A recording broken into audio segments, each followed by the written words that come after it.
새 아침입니다. 애청자 여러분, 오늘 새벽에도 하나님의 참된 복이 애청자 여러분들에게 임하시기를 간절히 축복합니다.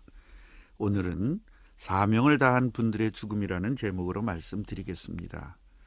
오늘 본문은 창세기 35장 16절부터 29절입니다. 그들이 베델에서 길을 떠나 에브라서에 이르기까지 얼마간 거리를 둔 곳에서 라헬이 해산하게 되어 심히 고생하여 그가 난산할 즈음에 산파가 그에게 이르되 두려워하지 말라, 지금 네가 또 등남하느니라 하매 그가 죽게 되어 그의 혼이 떠나려 할 때에 아들의 이름을 베논이라 불렀으나 그의 아버지는 그를 베냐민이라 불렀더라.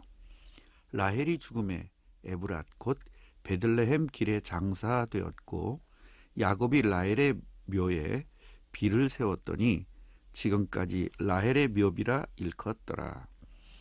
이스라엘이 다시 길을 떠나 에델 망대를 지나 장막을 쳤더라. 이스라엘이 그 땅에 거주할 때에 르우벤이 가서 그 아버지의 첩 빌하와 동침하매 이스라엘이 이를 들었더라. 야곱의 아들은 12이라. 레아의 아들들은 야곱의 장자 르우벤과 그 다음 시므온과 레위와 유다와 이사갈과 스불론이요. 라헬의 아들들은 요셉과 베냐민이며 라헬의 여종 빌하의 아들들은 단과 납달리요. 레아의 여종 실바의 아들들은 갓과 아셀이니 이들은 야곱의 아들들이요 밧단 아람에서 그에게 낳은 자더라. 야곱이 기럇 아르바의 마므레로 가서 그의 아버지 이삭에게 이르렀으니 기럇 아르바는 곧 아브라함과 이삭이 거류하던 헤브론이더라. 이삭의 나이가 180세라. 이삭이 나이가 많고 늙어 기운이 다함에 죽어 자기 열조에게로 돌아가니 그의 아들 에서와 야곱이 그를 장사하였더라. 오늘 본문의 구조를 보면 라헬의 죽음과 야곱의 12아들들 그리고 이삭의 죽음으로 되어 있습니다. 오늘 본문이 우리들과 어떤 관계가 있을까요? 먼저 사명을 다한 라헬의 죽음입니다. 창세기 3장을 보면 인간이 타락하여 저주를 받게 되었지만 저주를 하시기 전에 먼저 저주에서 해방되는 방법인 그리스도를 약속하셨습니다. 이 약속을 언약이라고 합니다. 하나님의 속성은 두 가지인데 공의와 사랑입니다. 공의는 죄에 대한 분명한 대가가 있는 것이고요. 사랑은 죄에 대한 용서입니다. 그러니 이 두 가지 속성이 서로 반대되는 속성입니다. 이 반대되는 속성이 하나 되는 방법이 그리스도입니다. 원죄에 대한 저주 그리고 원죄를 용서하는 방법이 그리스도인데 저주를 받아야 될 인류의 죄를 대신하여 십자가에서 죽으신 것이 공의를 이루는 것이며 그 십자가의 사랑으로 인류의 죄와 저주가 해결되는 것입니다. 얼마나 대단한 방법입니까? 이런 엄청난 사랑을 원죄로 저주받아야 될 모든 인간에게 베푸신 것입니다.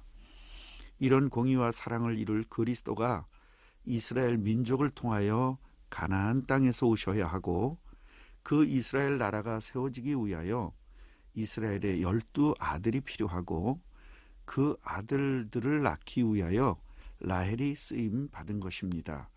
그리고 사명을 다하고 이제 하나님의 품으로 돌아간 것입니다. 그리고 라헬의 죽음의 또 한 가지 이유는 오직 하나님의 언약만 생각하면서 살아야 할 이스라엘이 늘 라헬만 바라보고 살았습니다. 더 이상 라헬을 바라보지 말고 오직 하나님의 언약인 그리스도만 생각하고 살 수 있는 이스라엘이 되도록 배려하신 것입니다. 이렇게 하나님의 임재와 인도와 역사 속에서도 마귀는 방해를 합니다. 장남인 루벤이 아버지의 첩인 빌하와 동침을 했습니다. 말도 안 되는 일들이 일어납니다. 그러나 어떤 일이 일어날지라도 어떤 사건이 있을지라도 어떤 방해가 있을지라도 하나님의 원대한 뜻은 이루어지게 됩니다. 이것이 성경의 이야기입니다. 우리 성도들도 이런 믿음을 가지고 어떤 상황에서도 완벽한 승리가 있기를 간절히 기원합니다. 두 번째는 이스라엘의 기둥인 12아들들에 대하여 생각해 보겠습니다. 이스라엘 나라는 아브라함에게 약속하신 언약으로 세워진 나라입니다. 창세기 12장 2절부터 3절을 보겠습니다. 내가 너로 큰 민족을 이루고 네게 복을 주어 네 이름을 창대하게 하리니 너는 복이 될지라. 너를 축복하는 자에게는 내가 복을 내리고 너를 저주하는 자에게는 내가 저주하리니 땅의 모든 족속이 너로 말미암아 복을 얻을 것이라 하신지라. 아브라함에게 약속한 언약이 야곱을 통해 구체적으로 이루어집니다. 하나님께서는 야곱이란 이름을 이스라엘로 바꾸어 주시면서 이스라엘 나라가 세워지도록 하셨습니다. 이스라엘 나라의 기둥이 이스라엘의 12아들인 것입니다. 오늘 본문은 단순히 야곱의 아들들의 이름을 기록한 것이 아닙니다. 그리스도가 오실 민족의 탄생을 알리는 중요한 기록인 것입니다. 2명의 아내와 2명의 첩을 통하여 낳은 12아들을 통하여 하나님의 뜻인 그리스도가 오시는 나라가 세워지게 된 것입니다. 야곱의 가문을 보면서 윤리적으로 보면 답답합니다. 인간적으로 봐도 얼마나 답답한지 모릅니다. 그러나 우리가 볼 것은 너무나 중요한 언약이 이루어지는 현장이라는 것입니다. 마지막으로 사명을 다한 이삭의 죽음을 살펴보겠습니다. 하나님의 자녀는 불신자들이 보는 죽음과 다르게 생각하고 다르게 인식해야 합니다. 불신자들이 생각하는 죽음은 끝이라고 생각합니다. 그래서 두렵고 무서운 것입니다. 하나님의 자녀의 죽음은 끝이 아니라 시작입니다. 이 세상의 삶이 끝나고 천국의 삶이 시작되는 시점입니다. 그래서 하나님의 자녀는 죽음을 기쁘게 생각해야 하는 것입니다. 원죄와 저주의 고난의 인생, 괴로움의 인생이 끝나고 영원한 천국의 삶이 시작되는 것이기 때문입니다. 이삭은 자신의 사명을 잘 감당하고 하나님 앞으로 갔습니다.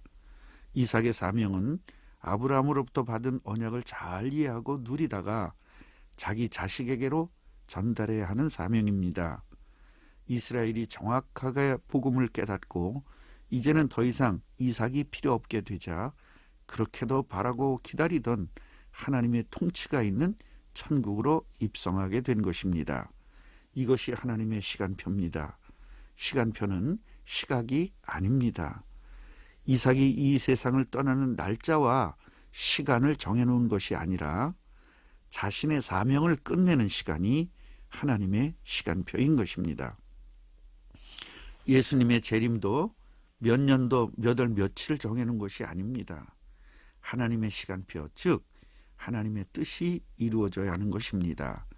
마태복음 24장 14절을 보면 이 천국 복음이 모든 민족에게 증언되기 위하여 온 세상에 전파되리니 그제야 끝이 오리라 라고 기록했습니다. 모든 나라의 복음이 전파되어야 예수님께서 재림하는 것입니다. 저와 여러분들도 자신에게 맡겨진 사명을 잘 감당하시고 하나님의 시간표대로 예수님께서 기다리시는 천국에 입성하시기 바랍니다. 결론을 말씀드리겠습니다.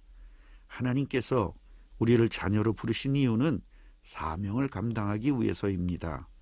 성령 충만하심으로 믿음의 선진들 같이 사명을 잘 감당하시는 애청자 여러분이 되시기를 간절히 바랍니다. 아멘.